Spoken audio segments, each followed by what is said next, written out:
ഇന്ന് നമുക്ക് കലത്തപ്പം എങ്ങനെയാണ് തയ്യാറാക്കുന്നതെന്ന് നോക്കാം. അപ്പോൾ ഈ കലത്തപ്പം ഞാൻ കുക്കറിൽ വെച്ചിട്ടാണ് ചെയ്തെടുക്കുന്നത്. വളരെ ഈസിയായി നമുക്ക് തയ്യാറാക്കിയെടുക്കാം. അതിന് വേണ്ടിയിട്ട് പച്ചരി വേണം. 1 കപ്പ് പച്ചരി ഞാൻ എടുത്തിട്ടുണ്ട്. ഈ 1 കപ്പ് പച്ചരിയോടൊപ്പം ഒരു പിടിയും കൂടെ ഞാൻ ഇതിലേക്ക് ചേർത്ത് കൊടുക്കുന്നുണ്ട്. 250 ml ആണ് ഞാൻ കപ്പ് എടുത്തിരിക്കുന്നത്. അപ്പോൾ ഇനി ഈ പച്ചരി നമുക്ക് 3.5 മണിക്കൂറെങ്കിലും വെള്ളത്തിലിട്ട് കുതിർത്താനായിട്ട് വെക്കണം.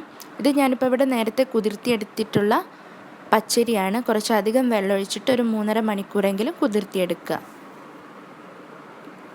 പിന്നെ ഇതിലേക്ക് മധുരത്തിനനുസരിച്ച് ശർക്കര എടുക്കണം. ശർക്കര ഞാനിവിടെ 4 അച്ച് ശർക്കര എടുത്തിട്ടുണ്ട്. അപ്പോൾ ഈ അരിക്കനുസരിച്ചുള്ള ശർക്കരയാണ് ഞാനിപ്പോൾ എടുത്തിരിക്കുന്നത്.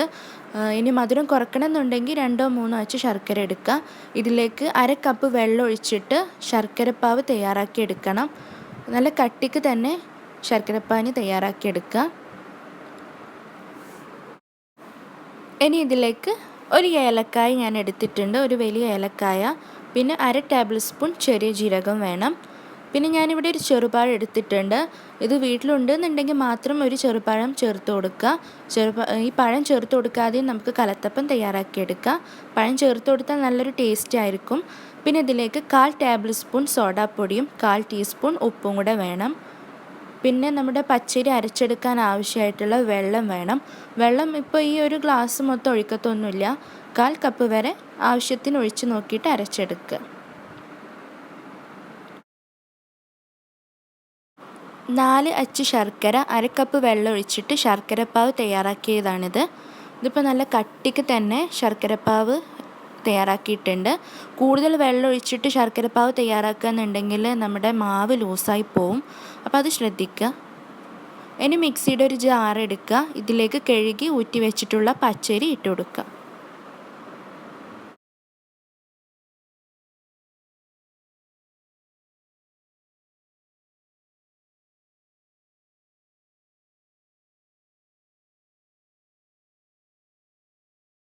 പച്ചരി ജാറിലേക്ക് ഇട്ട് കൊടുത്തിട്ടുണ്ട്.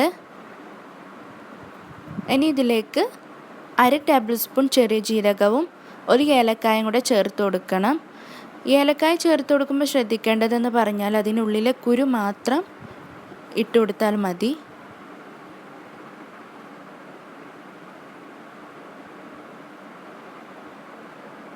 ഇനി ഇതിലേക്ക് തേങ്ങ വേണം.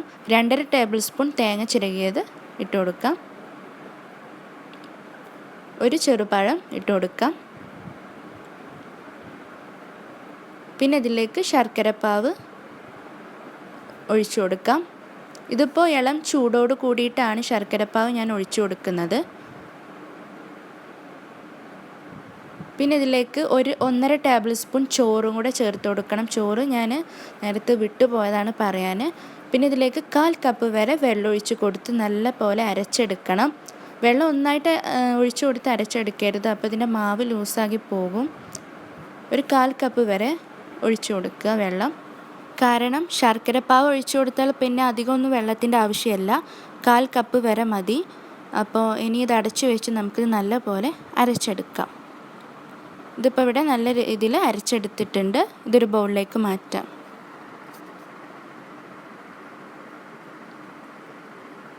ദോശമാവിനേക്കാൾ ഒന്ന് ലൂസായ രീതിയിലാണ് ഇതിൻ്റെ മാവിരിക്കുന്നത്.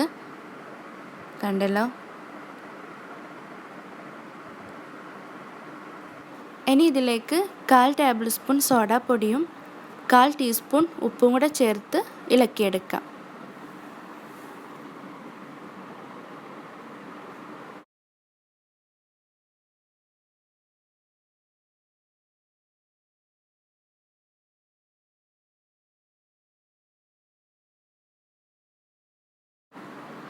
അപ്പോൾ കലത്തപ്പത്തിന് വേണ്ടിയിട്ടുള്ള മാവ് ഇവിടെ റെഡി ആയിട്ടുണ്ട്. ഇനി ഇത് പെട്ടെന്ന് തന്നെ നമുക്ക് കലത്തപ്പം തയ്യാറാക്കണം എന്നുണ്ടെങ്കിൽ ഈ മാവ് വെച്ചിട്ട് ചെയ്തെടുക്കുക. ഞാനിവിടെ ഒരു 3.5 മണിക്കൂർ നല്ല ചൂടുള്ള സ്ഥലത്ത് വെച്ചിട്ട് 3.5 മണിക്കൂറിന് ശേഷമാണ് കലത്തപ്പം കുക്കറിൽ ഒഴിച്ചിട്ട് തയ്യാറാക്കിയെടുക്കുന്നത്. അങ്ങനെ ചെയ്യുകയാണെങ്കിൽ എന്തെന്ന് വെച്ചാൽ നല്ല ആരോട് കൂടി തന്നെ കലത്തപ്പം നമുക്ക് തയ്യാറാക്കിയെടുക്കാൻ പറ്റും. മാത്രമല്ല ആദ്യമായിട്ടാണ് കലത്തപ്പം തയ്യാറാക്കുന്നവരെന്നുണ്ടെങ്കിൽ ഈ ഒരു രീതിയിൽ തയ്യാറാക്കിയെടുക്കാം. ഇതിപ്പോൾ 3.5 മണിക്കൂർ ഞാൻ നല്ല ചൂടുള്ള ഭാഗത്ത്, അടുപ്പൊക്കെ യൂസ് ചെയ്യുന്നവരാണെന്നുണ്ടെങ്കിൽ അതിൻ്റെ ഒരു സൈഡിൽ വെച്ചെടുത്താൽ മതിയാവും. ഈ മാവിൻ്റെ സൈഡൊക്കെ ഏകദേശം ഒന്ന് പൊങ്ങി നിൽക്കണ പോലെ ഉണ്ടാവും. ഇതിപ്പോൾ 3.5 മണിക്കൂർ നല്ല ചൂടുള്ള ഭാഗത്ത് വെച്ചിട്ടാണിത്. ഇനി നമുക്ക് കലത്തപ്പം തയ്യാറാക്കി എടുക്കുകയാണെങ്കിൽ നല്ല രീതിയിൽ തന്നെ അടിപൊളിയായി കലത്തപ്പം തയ്യാറാക്കിയെടുക്കാൻ പറ്റും. അപ്പോൾ കലത്തപ്പം തയ്യാറാക്കിയെടുക്കാൻ വേണ്ടിയിട്ട് ഒരു കുക്കർ ഞാൻ സ്റ്റൗവിൽ വെച്ചിട്ടുണ്ട്. ഫ്ലെയിം ഓൺ ചെയ്ത് ചൂടായതിന് ശേഷം 3 ടേബിൾ സ്പൂൺ വെളിച്ചെണ്ണ ഒഴിച്ചു കൊടുക്കാം. വെളിച്ചെണ്ണയ്ക്ക് പകരം നെയ്യും യൂസ് ചെയ്യാം. പക്ഷേ കലത്തപ്പമൊക്കെ വെളിച്ചെണ്ണ വെച്ചിട്ട് ചെയ്യുകയാണെങ്കിൽ നല്ല ടേസ്റ്റ് ആയിരിക്കും. ഇനി നെയ്യാണ് കൂടുതൽ ഇഷ്ടം എന്നുണ്ടെങ്കിൽ ആദ്യം ചേർത്ത് കൊടുക്കാം. അപ്പോൾ എണ്ണ നല്ല ചൂടായതിന് ശേഷം ഞാനിവിടെ 6 ചെറിയുള്ളി ചെറുതായി അരിഞ്ഞു വെച്ചത് ഇട്ട് കൊടുത്തിട്ടുണ്ട്. എന്നിട്ടിതൊന്ന് വറുത്തെടുക്കാം.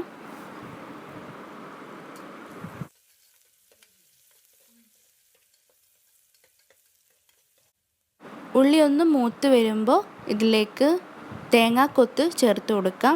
ഇതിപ്പോൾ ഒരു 3 ടേബിൾ സ്പൂൺ തേങ്ങാക്കൊത്ത് ഉണ്ടാവും. അത് ഇട്ട് കൊടുത്ത് അതും കൂടെ ഒന്ന് വറുത്തെടുക്കാം.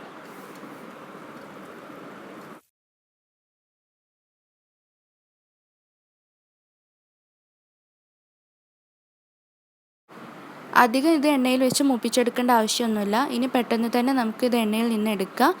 ഇനി ഇത് കോരിയെടുത്ത് മാറ്റണമെന്നൊന്നുമില്ല. അങ്ങനെ മാവൊഴിച്ച് നമുക്ക് കലത്തപ്പം തയ്യാറാക്കിയെടുക്കാം. ഞാനിത് മാവൊഴിച്ച് അതിൻ്റെ ടോപ്പിലിടാൻ വേണ്ടിയിട്ടാണ്.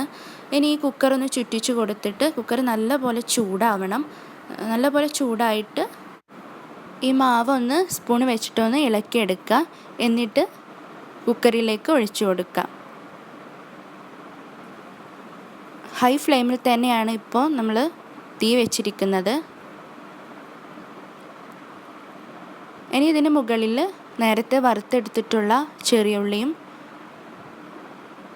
തേങ്ങാക്കൊത്തും കൂടെ ഇട്ട് കൊടുക്കാം.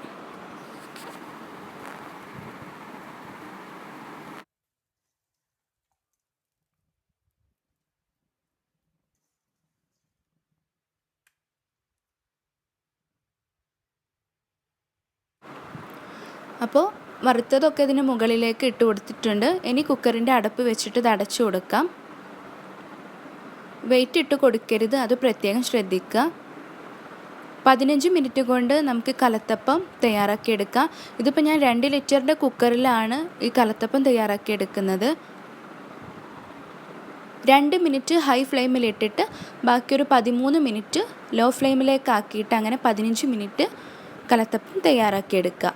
ഇതിപ്പോൾ 2 മിനിറ്റ് നമുക്ക് ഹൈ ഫ്ലെയിമിലിട്ടിട്ടുണ്ടായിരുന്നു, അതൊന്ന് കുറച്ച് വെക്കുക. എന്നിട്ട് 12-13 മിനിറ്റ് വരെ നമുക്ക് ലോ ഫ്ലെയിമിലിട്ടിട്ട് കലത്തപ്പം തയ്യാറാക്കിയെടുക്കുക. ഈ വിസിലിന് മുകളിൽ ചെറുതായി വെള്ളത്തുള്ളി പോലെ കാണാം, കണ്ടല്ലോ. ഇത് പറ്റെ അമർന്നു കഴിഞ്ഞാൽ പെട്ടെന്ന് തന്നെ നമുക്ക് ലിഡ് തുറന്ന് നോക്കി കലത്തപ്പം റെഡിയായെന്ന് നോക്കണം, അല്ലെങ്കിൽ പെട്ടെന്ന് കരിയാൻ ചാൻസ് ഉണ്ട്. ഇതിപ്പോൾ കറക്റ്റ് 15 മിനിറ്റ് ആയിട്ടുണ്ട്. നമുക്കിത് തുറന്ന് നോക്കാം. കലത്തപ്പം ഇവിടെ റെഡി ആയിട്ടുണ്ട്. ഇനി നമുക്ക് തീ ഓഫ് ചെയ്യാം. കറക്റ്റ് 15 മിനിറ്റിൽ തന്നെ കലത്തപ്പം ഇവിടെ റെഡി ആയിട്ടുണ്ട്. തയ്യാറാക്കിയെടുക്കാൻ പറ്റും. ഇനി ഒരു സ്റ്റിക്കോ ഒരു ടൂത്ത് പിക്കോ എടുത്തിട്ട് ഇതൊന്ന് കുത്തി നോക്കാം. സ്റ്റിക്കിൽ ഒട്ടിപ്പിടിക്കുക എന്നുണ്ടെങ്കിൽ കലത്തപ്പം ഒന്നും കൂടെ ഒന്ന് 2-3 മിനിറ്റ് വരെ ഒന്നും കൂടെ ഒന്ന് അടച്ചു വെച്ച് വേവിച്ചെടുക്കണം. ഇതിപ്പോൾ ക്ലീൻ ആയിട്ട് തന്നെ വന്നിട്ടുണ്ട്. നമ്മുടെ കലത്തപ്പം ഇവിടെ റെഡി ആയിട്ട് ഒരു 15 മിനിറ്റും കൂടെ നമുക്ക് കുക്കറിൻ്റെ അടപ്പ് കൊണ്ട് അടച്ചു വയ്ക്കുക. കാരണം ഇതിൻ്റെ സൈഡൊക്കെ ഈ ചൂടിൽ കിടന്നിട്ട് പെട്ടെന്ന് തന്നെ വിട്ടു പോരാൻ വേണ്ടിയിട്ടാണ്. എങ്കിൽ നമുക്ക് നല്ല രീതിയിൽ തന്നെ പെർഫെക്റ്റായിട്ട് കലത്തപ്പം കുക്കറിൽ നിന്ന് എടുക്കാം. ഇതൊന്ന് തുറന്ന് നോക്കാം. ഇതിൻ്റെ സൈഡൊക്കെ ഒന്ന് വിട്ട് നിൽക്കുന്നുണ്ട്. കാരണം ആ ചൂടിൽ കുറച്ച് നേരം നമ്മൾ വെക്കുകയാണെന്നുണ്ടെങ്കിൽ പെട്ടെന്ന് തന്നെ നമുക്ക് സ്പൂൺ വെച്ചിട്ട് എടുക്കാം. കണ്ടല്ലോ. അപ്പോൾ അതിനാണ് ആ ചൂടിൽ കുറച്ച് നേരം വെക്കണമെന്ന് പറയുന്നത്. ഓക്കെ, ഇനി നമുക്കിത് ഒരു പ്ലേറ്റിലേക്ക് മാറ്റാം.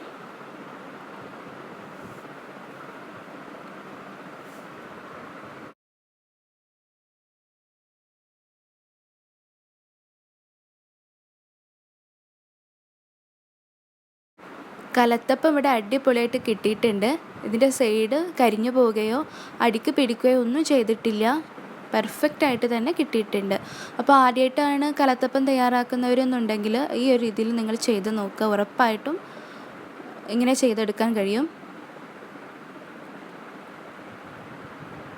തേങ്ങാക്കൊത്തും ചെറിയുള്ളിക്കും പകരം ഇനി അണ്ടിപ്പരിപ്പും മുന്തിരിയും കൂടെ ഇട്ട് കൊടുക്കാം. പക്ഷേ യഥാർത്ഥ ഒരു കലത്തപ്പത്തിൻ്റെ ടേസ്റ്റ് കിട്ടുന്നത് വെളിച്ചെണ്ണയിൽ തേങ്ങാക്കൊത്തും ചെറിയുള്ളിയും മൂപ്പിച്ച് ഇതിൻ്റെ ടോപ്പിൽ കൊടുക്കുമ്പോഴാണ്. ഇത് കട്ട് ചെയ്തെടുക്കാം.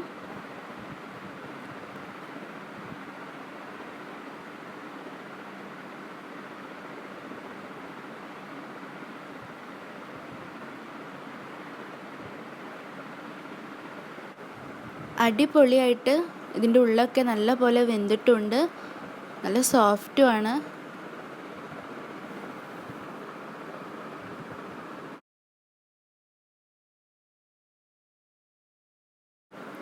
ഈ ഒരു രീതിയിൽ നിങ്ങളിത് ചെയ്ത് നോക്കുക, നിങ്ങൾക്ക് തീർച്ചയായും ഇഷ്ടപ്പെടും. ഇന്നത്തെ വീഡിയോ ഇഷ്ടപ്പെട്ടാൽ സബ്സ്ക്രൈബ് ചെയ്യാത്തവർ സബ്സ്ക്രൈബ് ചെയ്യുവാനും നിങ്ങളുടെ അഭിപ്രായം അറിയിക്കാനും മറക്കരുത്. ഇനി ആദ്യമായിട്ടാണ് കലത്തപ്പം തയ്യാറാക്കുന്നവരെന്നുണ്ടെങ്കിൽ ഈ ഒരു രീതിയിൽ നിങ്ങൾ ചെയ്ത് നോക്കുക, നിങ്ങൾക്ക് തീർച്ചയായും ഇഷ്ടപ്പെടും.